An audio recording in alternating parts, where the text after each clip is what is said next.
नमस्कार दोस्तों, कैसे हैं आप। बहुत वर्ष पहले की बात है। एक राजा की दो रानियां। बड़ी रानी का नाम शोभा था। वह बहुत अच्छे स्वभाव की और दयावान स्त्री थी। छोटी रानी का नाम था रूपा। वह बड़ी कठोर और दुष्ट थी। बड़ी रानी शोभा की एक पुत्री थी जिसका नाम था देवी। रानी रूपा के भी एक बेटी थी जिसका नाम था तारा। रानी रूपा बड़ी चालाक और महत्वाकांक्षी स्त्री थी। वह हमेशा चाहती थी कि राज्य की सत्ता उसके हाथ में ही रहे। राजा भी उससे दबा हुआ था। रानी रूपा बड़ी रानी और उसकी बेटी से नफरत करती थी। एक दिन उसने राजा से यह कह दिया कि रानी शोभा और देवी को राजमहल से बाहर निकाल दिया जाए। राजा रानी रूपा की नाराजगी से डरता था। उसे लगा कि उसे वही करना पड़ेगा जो रूपा चाहती है। उसने बड़ी रानी और उसकी बेटी को राजमहल के बाहर एक छोटे से घर में रहने के लिए भेज दिया। लेकिन रानी रूपा की घृणा इससे भी नहीं घटी। उसने देवी को आज्ञा दी कि वे प्रतिदिन राजा की गायों को जंगल में चराने के लिए ले जाया करे। रानी शोभा ये अच्छी तरह से जानती थी कि यदि देवी गायों को चराने के लिए गई तो रानी रूपा उन्हें किसी और तरह से परेशानी में डाल देगी। फिर भी उसने अपनी लड़की से कहा कि वह रोज सुबह गायों को जंगल में चरने के लिए ले जाया करे और शाम के समय उन्हें सावधानी से वापस ले आया करे। देवी को अपनी माँ का कहना तो मानना ही था, इसलिए वह रोज सुबह गायों को जंगल में ले जाती। एक शाम जब वह जंगल से घर लौट रही थी तो उसने अपने पीछे एक धीमी सी आवाज में सुनाई दिया, देवी देवी क्या तुम मुझसे विवाह करोगी। ये सुनकर देवी डर गई। जितनी जल्दी हो सका उसने गायों को घर की ओर हाँका। दूसरे दिन भी जब वह घर लौट रही थी तो उसने वही आवाज वापस सुनी। वही प्रश्न उससे फिर पूछा गया। तो रात को देवी ने घर लौटकर अपनी माँ को उस आवाज के बारे में बताया और माँ फिर सारी रात इस बात पर विचार करती रही। सुबह तक उसने निश्चय कर लिया कि क्या किया जाना चाहिए। सुन बेटी, वह अपनी लड़की से बोली, मैं बता रही हूँ कि यदि आज शाम के समय भी तुम्हें वही आवाज सुनाई दे तो तुम्हें क्या करना होगा। बेटी बोली, बताइए माँ। तो देवी ने उत्तर दिया, ये बात मम्मी की बात सुनकर तुम उस आवाज को उत्तर देना। रानी शोभा ने कहा, कल सुबह अगर तुम मेरे घर आ जाओ तो फिर मैं तुमसे विवाह कर लूंगी। लेकिन माँ, देवी बोली, हम उसे जानते तक नहीं है। मेरी प्यारी देवी, माँ ने दुखी होकर कहा, जिस स्थिति में हम जीवित हैं उससे ज्यादा बुरा और क्या हो सकता है। हमें इस प्रस्ताव को स्वीकार कर लेना चाहिए। ईश्वर हमारी अवश्य ही सहायता करेगा। उस संध्या को जब देवी गायों को लेकर लौट रही थी उसे फिर से वही आवाज सुनाई दी। आवाज कोमल और दुख भरी थी। देवी देवी क्या तुम मुझसे विवाह करोगी, क्या तुम मुझसे विवाह करोगी। आवाज फिर से वही बोली। देवी रुक गई और उसने पीछे मुड़कर देखा, लेकिन उसे कोई नहीं दिखाई दिया। वह हिचकिचाई। वह वहां से भाग जाना चाहती थी, लेकिन फिर उसे माँ के शब्द याद आ गए और वह जल्दी से बोली, हाँ, यदि तुम कल सुबह मेरे घर आ जाओ तो मैं तुमसे विवाह कर लूंगी। तब वह बड़ी तेजी से गायों को हाँकती हुई घर चली गई। अगले दिन सुबह रानी शोभा जरा जल्दी उठ गई। उसने जाकर बाहर का दरवाजा खोला देखने के लिए कि कोई प्रतीक्षा तो नहीं कर रहा है। वहाँ कोई भी न था। अचानक उसे एक धक्का सा लगा और वह स्तब्ध रह गई। एक बड़ा अजगर कुंडली मारे सीढ़ियों पर बैठा था। रानी शोभा सहायता के लिए चिल्लाई तो देवी और नौकर भागे भागे आए कि बात क्या है। तभी एक आश्चर्यजनक बात हुई। वह अजगर बोला, नमस्कार। उसका स्वर बहुत विनम्र था। मुझे निमंत्रित किया गया था, इसीलिए मैं यहाँ आया हूँ। आपकी लड़की ने मुझसे वायदा किया कि यदि मैं सुबह घर आ सकूं तो वह मुझसे विवाह कर लेगी और मैं इसीलिए आया हूँ।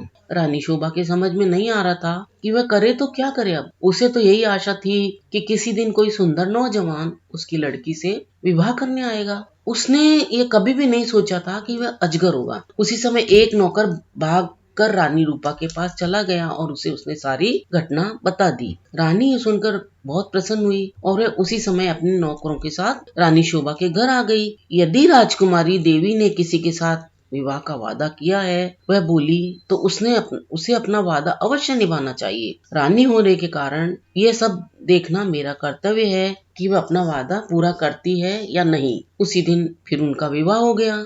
रानी शोभा और देवी के लिए ये कोई खुशी और प्रसन्नता का समय नहीं था, लेकिन इतना दुर्भाग्य सहने के बाद वे किसी भी प्रकार की विपत्ति का सामना करने को दोनों तैयार थी। विवाह के पश्चात अजगर अपनी पत्नी के साथ उसके कमरे में चला गया। सारी रात रानी शोभा ने प्रार्थना करते हुए बिताई कि उसकी बच्ची ठीक ठाक रहे। दूसरे दिन बड़े सवेरे उसने देवी के कमरे का दरवाजा खटखटाया तो सामने एक सुंदर नवयुवक ने दरवाजा खोला और देवी उसके पीछे खड़ी थी। वह युवक बोला, मैं आपको कह नहीं सकता कि मेरी जान बचाने के लिए मैं आपका और देवी का कितना आभारी हूँ। वह नवयुवक बोला, मैं एक शाप के कारण अजगर बन गया था।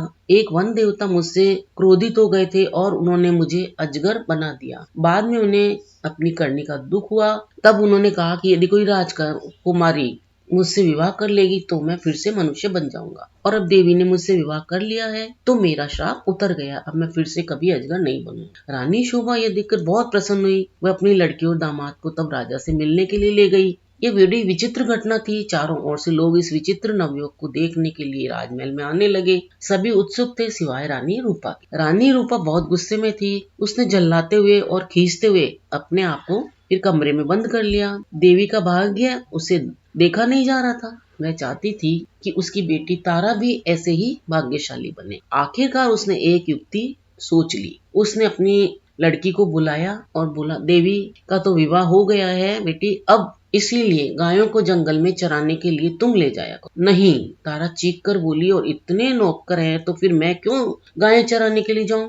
तब उसकी माँ बोली, ये मेरी आज्ञा है। और रानी एकदम क्रोधित हो गई। एक बात और भी सुनो, यदि जंगल में तुम्हें कोई विवाह का प्रस्ताव करे तो तत्काल कह देना कि तुम विवाह के लिए राजी हो, यदि वह अगले दिन सुबह तुम्हारे घर आ जाए। तारा माँ की इस योजना से भयभीत हो गई। फिर भी वह गायों को जंगल में नहीं ले जाते हुए भी लेके गई और वह खूब रोई, लेकिन रानी फिर भी नहीं पिघली। तारा को उसकी आज्ञा माननी पड़ी और वह गई। तारा रोज सुबह गायों को जंगल में चराने के लिए ले जाती, फिर शाम के समय वापस आ जाती, लेकिन उसे एक बार भी जंगल में किसी तरह की आवाज नहीं सुनाई दी जो यह कह रही हो कि क्या तुम मुझसे विवाह करोगी। फिर भी रानी निराश नहीं हुई। जंगल में कोई अजगर तो था नहीं जो तारा से विवाह का प्रस्ताव करता, इसीलिए उसने खुद अजगर ढूंढने का निश्चय किया और फिर उसने अपने नौकरों को एक अजगर लाने की आज्ञा दे दी। बहुत खोज करने पर काफी दिनों पश्चात उन्हें एक बहुत बड़ा अजगर मिला। उसे पकड़कर वे महल में ले आए। आखिरकार रानी का अभिप्राय पूरा हो गया और उसने तारा का विवाह इस अजगर से करा दिया। अब रानी को संतोष हो गया।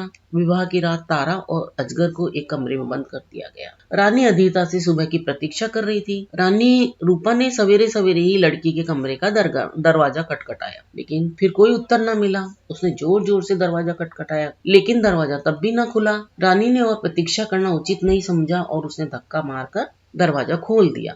सामने देखा एक मोटा अजगर जमीन पर पड़ा हुआ है, लेकिन तारा का कहीं पता नहीं था। रानी चीख पड़ी। महल में सभी ने उसका चीखना सुना तो राजा और नौकर भी भाग भाग कर आ गए कि क्या बात हो गई।